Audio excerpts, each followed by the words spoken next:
teman-teman, kenalin nama aku Naya Ica Ramadianti dengan NIM F31230142. Aku merupakan mahasiswa dari Universitas Semarang jurusan Psikologi. Di sini aku akan membawakan video edukasi yang bertema budaya dan kepribadian, kemudian budaya dan perilaku sosial dari perspektif psikologi lintas budaya. Nah, gak usah lama-lama, yuk kita mulai perjalanan kita untuk memahami bagaimana sih budaya itu dapat membentuk siapa kita dan bagaimana cara kita berinteraksi. Nah, masuk ke bagian yang pertama, yaitu apa sih itu psikologi lintas budaya. Jadi, psikologi lintas budaya adalah salah satu cabang ilmu psikologi yang mempelajari bagaimana budaya itu mempengaruhi cara berpikir kita, cara berperilaku kita, dan bagaimana cara budaya itu mempengaruhi cara berinteraksi kita. Nah, perlu teman-teman garis bawahi bahwa tidak semua teori psikologi barat dapat diterapkan di semua belahan dunia, karena setiap negara pasti memiliki norma dan budayanya masing-masing. Jadi teman-teman, kita tuh ada 3 pendekatan utama. Yang pertama itu adalah etik atau universalitas, yang mana aspek psikologis itu dapat berlaku di semua budaya, seperti aspek emosi dasar seperti senyum. Nah, yang kedua adalah enik atau spesifik budaya. Jadi, aspek psikologis budaya ini adalah aspek unik di salah satu budaya. Contohnya seperti bagaimana sih cara kita mengekspresikan kesedihan kita.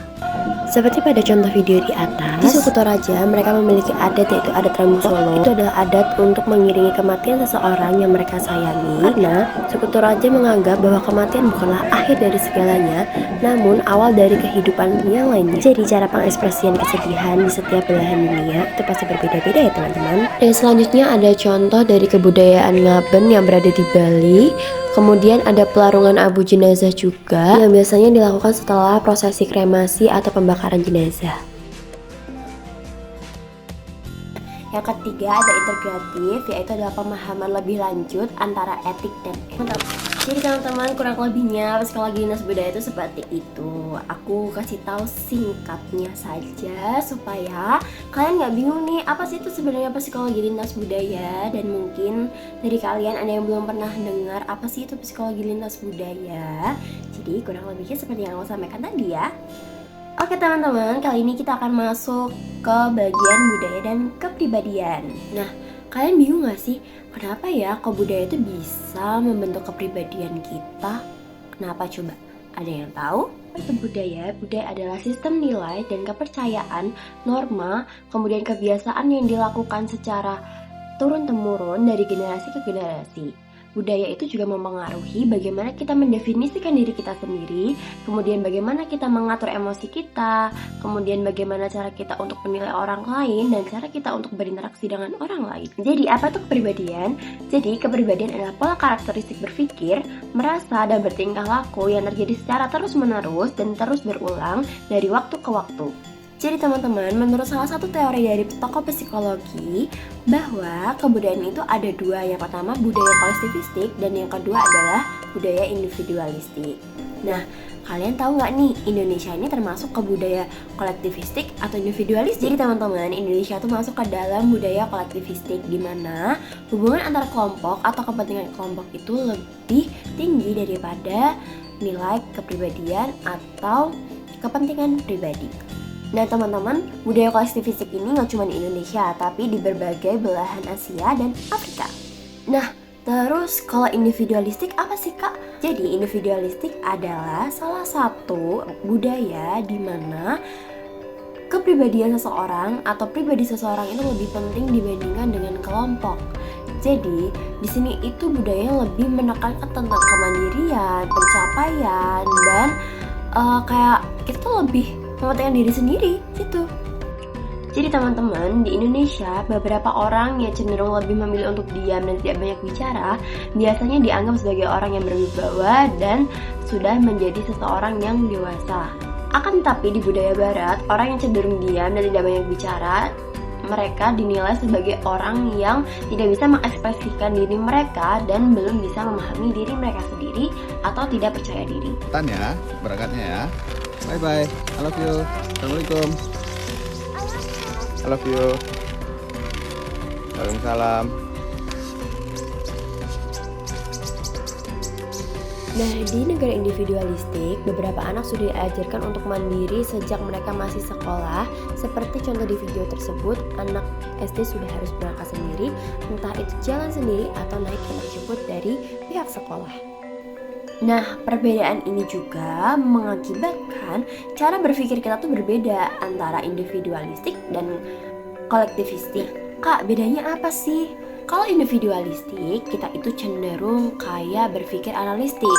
Jadi kayak memisahkan objek-objek dan konteks kita. Nah, kalau budaya kolektivistik apa sih, Kak? Nah, kalau di kolektivistik, dia tuh cenderung berpikir dengan cara holistik, yaitu melihat hubungan antar objek dalam konteks. Yang selanjutnya adalah ekspresi emosi. Siapa yang di sini ngira kalau semua emosi itu sama? Nah, karena perbedaan budaya ini, berbagai belahan dunia kadang itu mengekspresikan emosi mereka tuh dengan cara yang berbeda-beda, guys. Hanya Allah yang tahu bagaimana perasaan aku sakit. Sakitnya perasaan aku ni. Siapa yang tahu? Siapa tahu? Jadi guys, ekspresi emosi dasar itu memang bersifat universal. Tapi guys, di berbagai macam belahan dunia dan berbagai macam budaya, ada satu aturan sosial, yaitu bagaimana sih dan kapan kita bisa mengekspresikan emosi tersebut. Dan itu bergantung kepada budaya masing-masing. Nah, aku bakal kasih satu contoh buat kalian perbedaan pengekspresian emosi di berbagai belahan dunia. Salah satunya adalah Jepang. Kalau di Jepang, kita menahan emosi negatif itu dianggap sangat sopan. Sedangkan di budaya barat, mengekspresikan emosi itu dianggap sebagai hal yang wajar atau hal yang bisa diterima. Selanjutnya ada bahasa dan komunikasi. Jadi kayaknya kalian juga udah gak asing ya sama apa itu bahasa. Singkatnya, bahasa itu adalah alat untuk kita tuh komunikasi. Nah, salah satu bahasa yang kita gunakan, apalagi di negara kita Indonesia, yaitu bahasa Indonesia. Menjadi bahasa untuk komunikasi dari Sabang sampai Merauke. Jadi, kalau secara globalnya, bahasa adalah alat utama transmisi nilai dan norma budaya.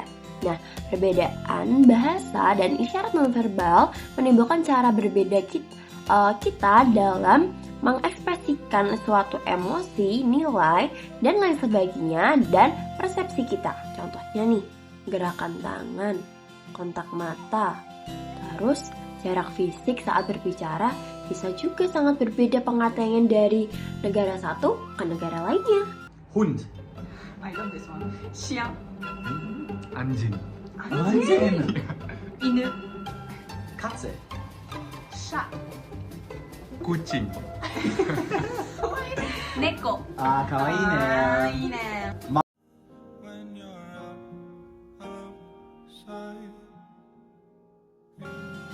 Nah, dari penjelasan tadi, menurut kalian budaya itu bisa nggak sih membentuk kepribadian kita?